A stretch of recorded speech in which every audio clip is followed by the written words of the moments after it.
Hey, how's it going, guys? My name is Cameron J. Armstrong. I play Hezekiah Ford Douglas.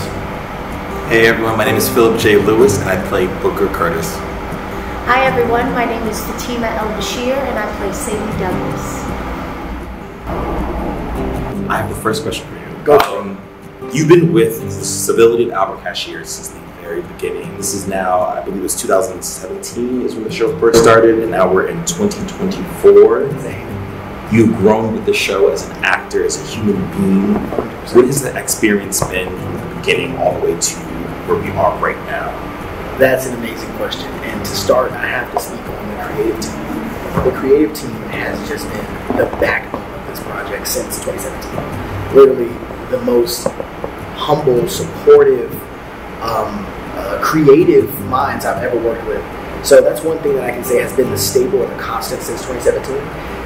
Rounding out now 2024, a lot has changed. It's grown and built into this thing that I can't wait for the world to see.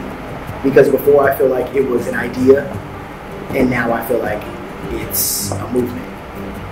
H. Ford Douglas discovered this was a real person, and after the war, he went on to speak everywhere. He was very opinionated. He was not going to stay quiet about the treatment of black people. And I don't know, I mean, his character speaks to me. As you can see, I'm trying to struggle through a beard right now to try to see if I can get close to Mr. Hezekiah himself. But he was a stoic, well-spoken, firm, proud black man, and I'm so happy that we developed him as a character. So I have a question for you. As I said, they introduced the character of Sadie. Now, knowing all you know about Hezekiah, knowing what you know about me, how do you feel playing the role? I am incredibly honored, and I was so thrilled. I had worked with the creative team on a project before. I was just so happy to be in the room and be amongst you all. And I came into rehearsal and I was like, great, we're just going to do this reading and I'm going to absorb it. It's going to be amazing. I have this great exercise that I do when I work on new work, where I come in and I don't read the script before sitting down with everyone. And in my life, I've never felt more connected to a role than with Sadie. And instantly her words made sense. They made sense to me.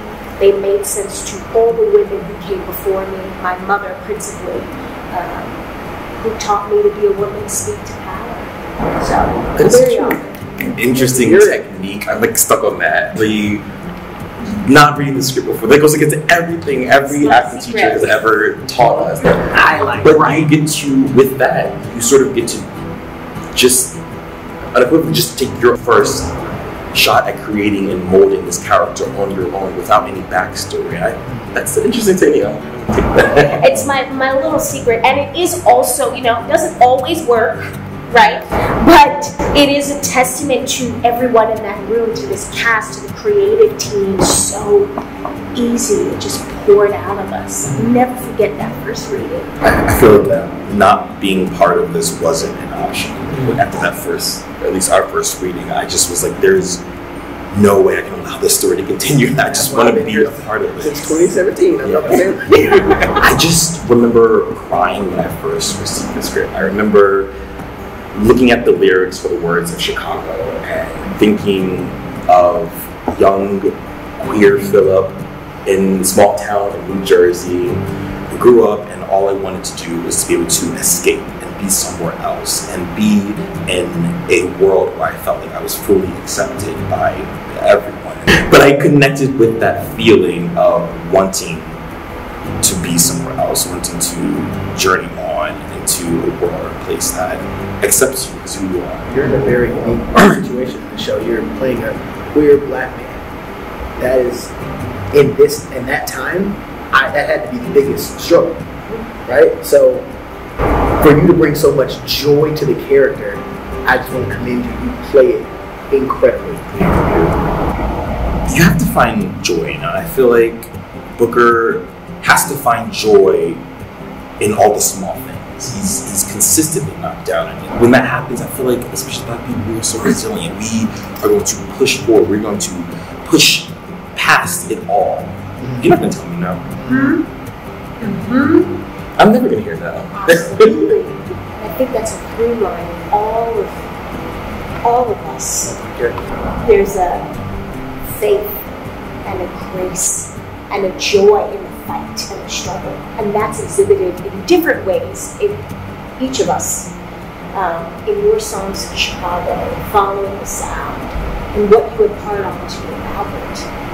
I mean, it's just the level of strength and grace and beauty is really, really remarkable. And I think I've never come across a work that so truthfully represents the African American spirit, what it is to be Black in America, and keep moving.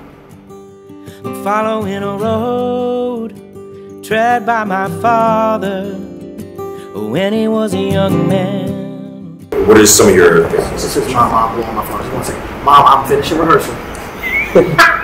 Okay. Good grief, she done called me. Okay. Here we go.